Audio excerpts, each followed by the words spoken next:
মুহূৰ্তত এটা অত্যন্ত গুৰুত্বপূৰ্ণ খবৰ দিব বিচাৰিছো। এবাৰ দিখৌৰ মুখত এক প্ৰকাৰ বানপানীয়ে তাণ্ডৱ চলাইছে। আমগুৰিৰ দিখৌ মুখত এবাৰ বানৰ সংখ্যাৰ ৰূপ প্ৰায় 5খনকৈ গাঁও এতিয়া বিধ্বস্ত হৈছে বানত। ব্ৰহ্মপুত্ৰৰ জলস্তৰ বৃদ্ধি পাইছিল, যাৰ উপনৈসমূহতো ইতিমধ্যে পানী বাঢ়িছে আৰু ব্ৰহ্মপুত্ৰৰ জলপৃষ্ঠ বৃদ্ধি পোৱাৰ বাবে এতিয়া বাঢ়নি পানী এক প্ৰকাৰৰ সন্ত্ৰাস চলাইছে দিখৌ মুখত। সবিশেষ এই মুহূৰ্তত এনিটক্সৰ দৰ্শকসকলৰ বাবে লৈ আহিছো।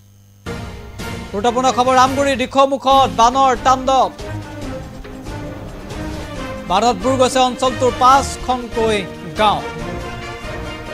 জন্মিৰি বৰগাঁও, ৰূপৈমুখ, 1 নং আলিমুৰ, 2 নং আলিমুৰ, পুৰণি গুদাম আৰু গাঁওসমূহ পানীৰ তলত গৈছে।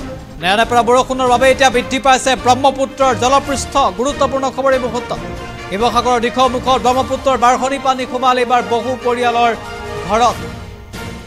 এক সন্ত্ৰাস চলাইছে বাঢ়নি পানীয়ে। দিখৌ মুখত বানৰ সংখ্যাৰ ৰূপ দেখিবলৈ পোৱা গৈছে। নেৰানেপেৰা বৰষুণৰ বাবে ব্ৰহ্মপুত্ৰৰ জলপৃষ্ঠ বৃদ্ধি পাইছে, যাৰ বাবে এতিয়া এইদৰে পানী হৈছে। আমি দেখুৱাইছোঁ ঘৰৰ ভিতৰত পৰ্যন্ত পানী হৈছে, একাঠু পৰ্যন্ত পানী ঘৰৰ চোতালত।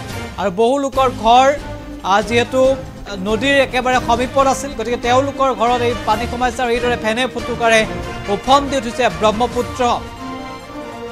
নিশ্চয় দৃশ্যাংশ এই মুহূৰ্তত দেখুৱাইছোঁ। ফেনে ফুটুকাৰে এইদৰে উফন্দি উঠিছে ব্ৰহ্মপুত্ৰ আৰু বাঢ়নি পানীয়ে সংখ্যাৰ ৰূপ ধাৰণ কৰিছে।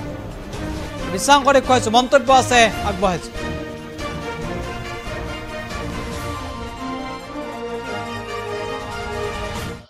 প্ৰায় 5-6খনকৈ গাঁও বুৰিছে। বৰগাঁও, আলিমুৰ, 2 নং আৰু ৰূপৈমুখ কেইবাখনো গাঁও।